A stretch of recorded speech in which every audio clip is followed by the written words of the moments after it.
Ինձ բոլոր կանանց մարտի 8-ը շնորհավորում եմ։ Կներեք ուշացման համար, որ ուշացումով եմ շնորհավորում, առաջ եկա։ Շատ լավ, գործընկերներ ջան։ Այսօր ժամը 12-ից քննությունը սկսվել է։ Միջնորդությունը վերաբերում է տնային կալանքը որպես խափաման միջոց երկարաձգելու, որ պատկերացնեք հիմքերը եւ հիմնավորումները նույնպիսինն են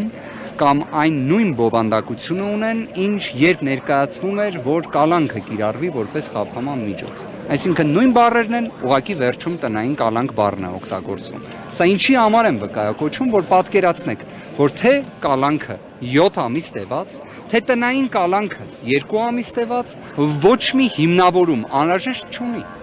Պարզապես խափաման միջոց նման ինտենսիվության չի կարող կիրառվել իրավաչափության սահմաններում։ Այն, որ այս քրեական վարույթը պետք է կարճվի, դա էլ է ակնհայտ։ Ուղղակի այլևս այս քրեական վարույթը զուտ մի պրիմիտիվ քաղաքական հետապնդում չէ։ Այս միջնորդությունը այլևս վերաբերում է Հայաստանում քաղաքական գործընթացների հավասարությանը, արդարությանը կամ դրա խաթարմանը։ Այստեղ երկրորդ կարծիք չկա, որովհետև այն ժամկետը, որով խնդրում են, որ տնային կալանքը երկարաձգվի, ուղիղ 1 ամսով, ուղիղ միջամտում է քաղաքական պրոցեսների, ուղիղ այս պայդերությամբ դատարանը հայտարարել է ընդմիջում ժամը 20:00-ին կշարունակվի դատական նիստը։ Ինչ բանով է,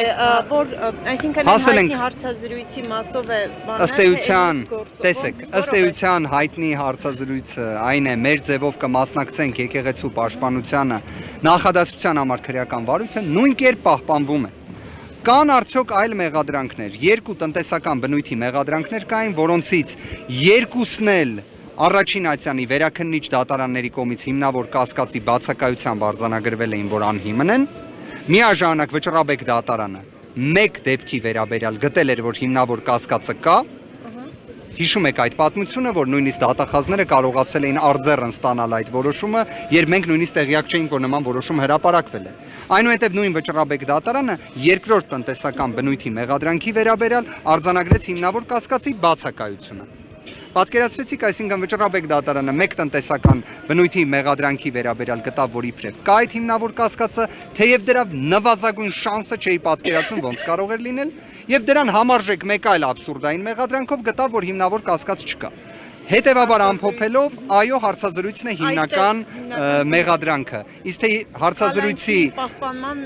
անհրաժեշտությունն էլ է վկայակոչվում է հենց դրանով։ Եվ իդեպ ասեմ ձեզ անկեղծորեն, երբ հարցնում եմ քննիչին, օրինակ, երբ Սամվել Կարապետյանը ասել է, որ միշտ եղել եմ հայ եկեղեցու եւ հայ ժողովրդի կողքին։ Դա հանդիսանում է իշխանությունը բռնությամբ զավթելու կոչ, օրինակ այդ բառերը ասելը, վերջինիս պատասխանը այնպիսին էր, որ այո, այն եւս կարող է հանդիսանալ, քանի որ ամբողջ կոնտեքստը պետք է հաշվի առնենք։ Հետևաբար, գիտեք,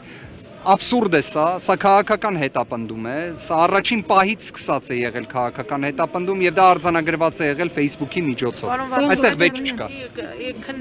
Քննիչները վերջացրել են միջնորդության ներկայացումը եւ դատախազն էլ ներկա։ Դատախազը ներկա չէ։ Եվ պարոն Վարդևանյանը վարչապետի մակարդակում հայտարարվեց, որ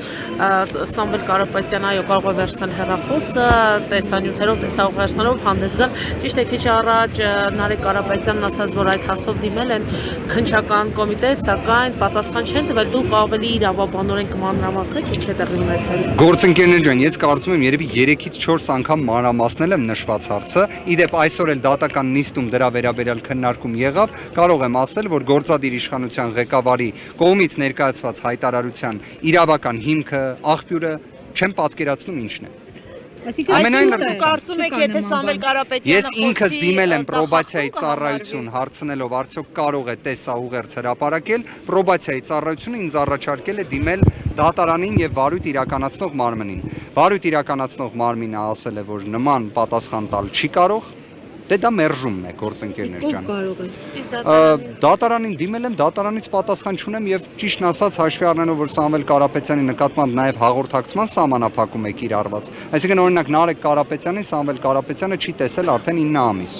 Հիմա օրինակ եթե տեսաուղերձ հրապարակի եւ Կներեք, որ սա այս օրինակը բերում եմ հիմա Նարեկ Կարապետյանը եթե լայք անի այդ տեսանյութը, դա հաղորդակցում կմեկնաբանվի այն քննչական մարմնի կողմից, որը մեր ձևով կմասնակցենք եկեղեցու պաշտպանությանը, որակում է որպես իշխանությունը բռնությամբ զավթելու կոչ։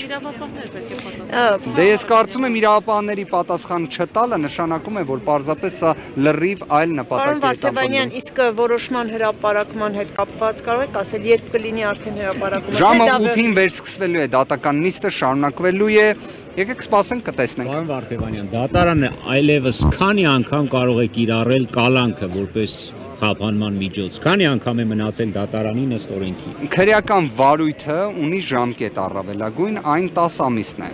Այս վարույթը 10 ամսից ավելի չի կարող տևել։ Իդեպ մեր ձևով կմասնակցենք եկեղեցու պաշտպանությանը, իշխանությունը բռնությամբ զավթելու կոչ մեղադրանքի տեսանկյունից, քանի որ այն միջին ծանրության ենթադրյալ արարք է 5 ամիս է։ Հենց այդ իսկ պատճառով էր ավելացվել այս տնտեսական բնույթի մեղադրանքները, որ կալանքը հնարավորինս երկար տևեր։ Բոլորը դա գիտեն։